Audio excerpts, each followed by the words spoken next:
My name is Fernando Diaz and I am welder. For me, it's like a fun to do all and weld stuff you see everywhere.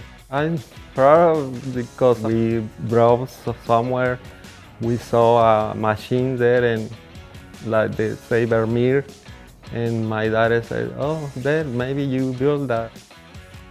Managers and group leaders, they're really nice and they're helpful. They always take care of us. That makes you feel like that everything you do is important. Fernando is a great worker. He can do anything we ask him to do. If there's something that comes up that we haven't done before, he's willing to do it, and he always does a great job at it. Well, I like it because I have 3 kids, so that way it makes me like able to take him to school while my wife she's working, so I'm always there at home. They got good benefits, good pay, and they got everything we need.